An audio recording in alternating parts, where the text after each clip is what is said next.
भैया ईरान ने रखा है ऑफर। यह अपडेट अगर मुसलमानों ने नहीं देखा तो कुछ नहीं देखा। सबसे बड़ा अपडेट है, ईरान के राष्ट्रपति पेजेश्कियान ने व्लादिमीर पुतिन और पाकिस्तान के प्रधानमंत्री शहबाज शरीफ से बात की है और शर्त रखी है। मैंने 2 दिन पहले ही बता दिया था कि पुतिन के पास रोता हुआ गया है ट्रंप और कहा है कि आप जंग बंदी की बात कीजिए, अपनी तरफ से छेड़िए जरा। जिसके बाद व्लादिमीर पुतिन दिन में 10-10 मरतबा ईरान से बात कर रहे थे। उसका असर यह निकला कि अब पाकिस्तान ने भी जब पेजेश्कियान से बात करी तो पाकिस्तान और रशिया दोनों ने जब पेजेश्कियान से बात करी तो दोनों से ईरान के राष्ट्रपति पेजेश्कियान ने जंग बंद करने की शर्त रखी। शर्त रखता कौन है? जो जीता या जो हारा? बताओ बताओ बताओ।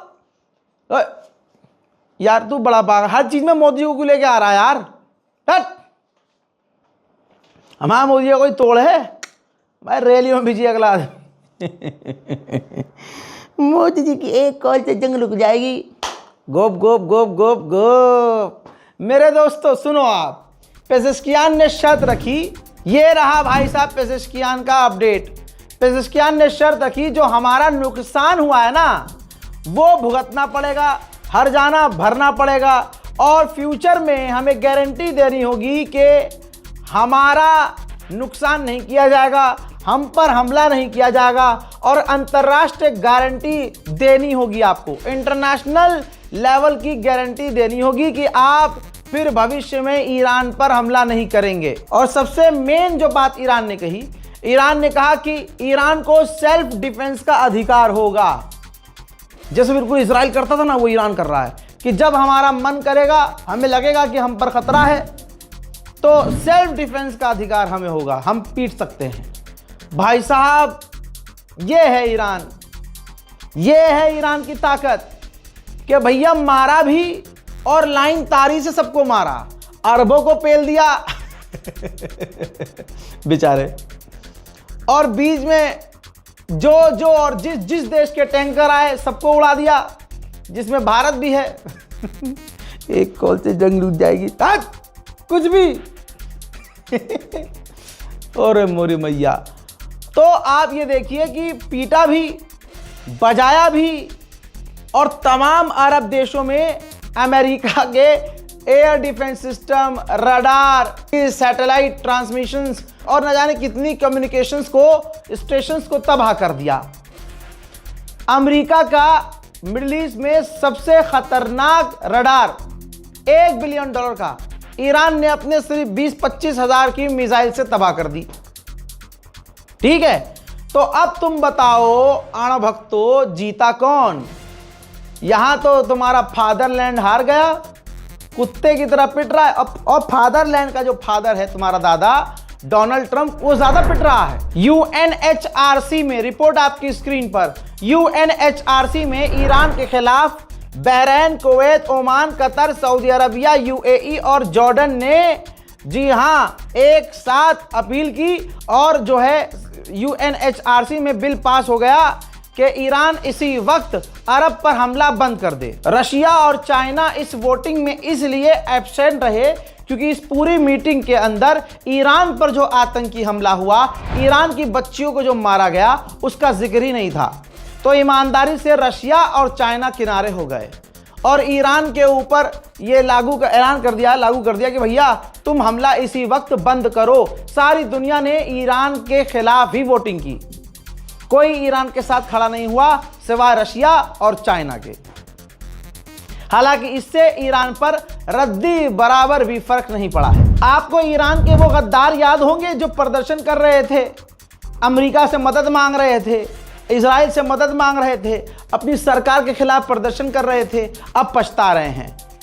अमेरिका के एक मैगजीन अखबार ने एक ऐसे गद्दार ईरानी का बयान छापा है, आपकी स्क्रीन पर देखिए, पूरा आर्टिकल, पूरा इंटरव्यू है, जिसमें जो वो गद्दार है जो रिजीम चेंज करने के लिए ईरान में प्रदर्शन कर रहे थे, खामनाई के खिलाफ प्रदर्शन कर रहे थे।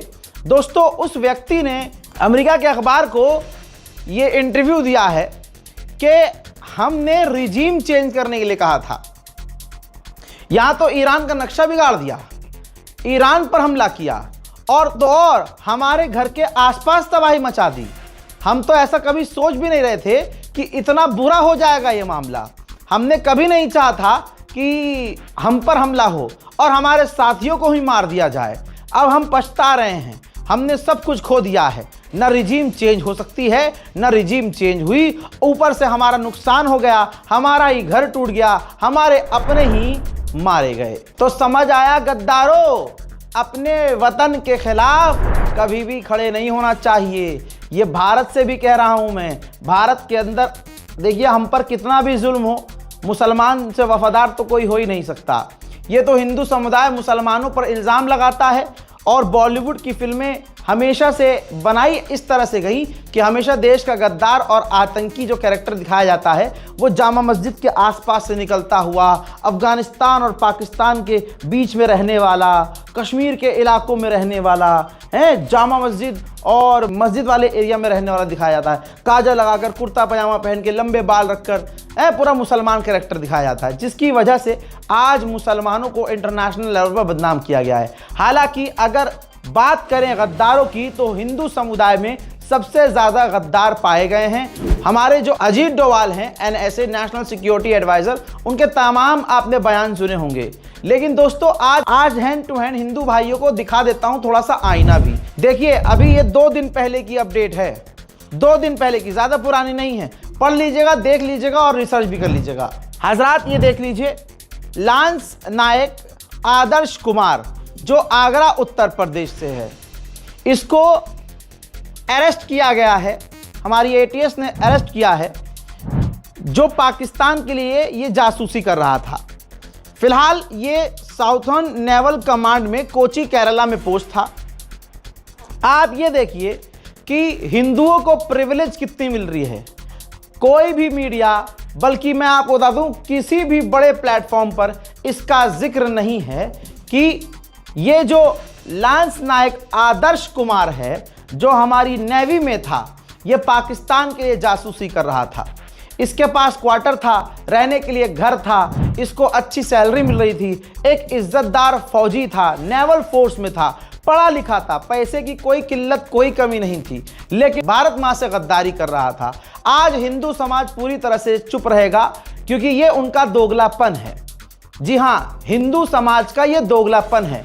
मुसलमान पर इल्ज़ाम लगाकर, भीड़ की ताकत का इस्तेमाल करके ये किसी भी मुसलमान का मकान भी 24 घंटे में पुलिस के हाथों तोड़वा देते हैं।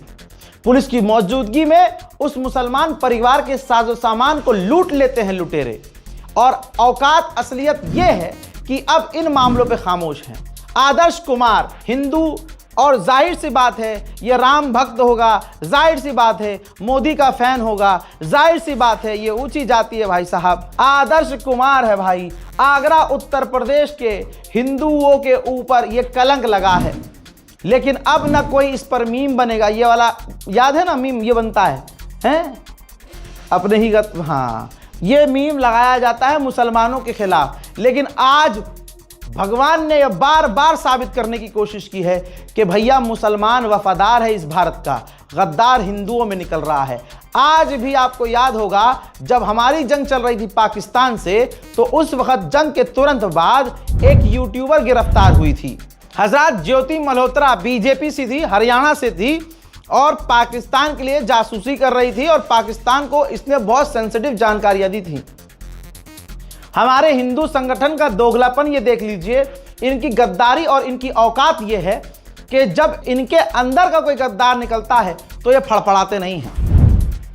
खैर, भारत के मुसलमानों से यही कहूँगा कि अगर कोई तुम्हें गद्दार कहे तो इन तमाम नामों को याद रखा करो, और याद रखना तुम्हें गद्दार कहने वाला खुद सबसे बड़ा गद्दार है। जिस RSS ने कभी इस देश की लड़ाई में कुछ नहीं किया, बल्कि आज़ादी की लड़ाई जो लोग लड़ रहे थे उनको तोड़ने की कोशिश की, और आज़ादी की लड़ाई लड़ने वालों की जासूसी की अंग्रेज़ों के लिए। समझ रहे हो? तो अपना दिल छोटा करने की ज़रूरत नहीं है। अब्दुल कलाम आज़ाद नहीं, हम और हमारे देश को मिसाइल दी, हथियार दिए, जिसकी वजह से आज किसी की औकात नहीं कि हमको तिरछी आंख से देख ले। याद रखना मुसलमानों, कभी भी दिल छोटा मत करना, क्योंकि तुम सबसे बेहतर हो। दोस्तों, अब ईरान ने तो शर्त रख दी है और बहुत सख्ती से शर्त रखी है, और ऐसे में रखी है जब पूरी ताकत से इजराइल हमला कर रहा है और ईरान पलटकर जवाब भी दे रहा है। डोनाल्ड ट्रंप के पास अब कोई क्लैरिफिकेशन नहीं है, यहां तक कि डोनाल्ड ट्रंप को चारों तरफ से गालियां पड़ रही हैं। पूर्व एडवाइजर, फिलहाल का जो एडवाइजर, सारे एडवाइजर ने मना किया था कि ईरान पर हमला मत करो। नेतन्याहू के बहकावे में आकर डोनाल्ड ट्रंप ने जंग छिड़ी और डोनाल्ड ट्रंप पर यह जंग भारी पड़ रही है और पूरी दुनिया में अमेरिका की नाक कट रही है। रिपोर्ट यह है कि पूरी ताकत से, अभी थोड़ी देर पहले का लास्ट मंजर दिखाने वाला हूं, पिछले कई घंटों में आज ईरान पर अमेरिका और इजराइल ने यह सोचकर हमला किया, बड़ा हमला किया कि ईरान टूट जाएगा, लेकिन इन तमाम हमलों के बावजूद ईरान नहीं टूटा है। ईरान पर बड़े हमले।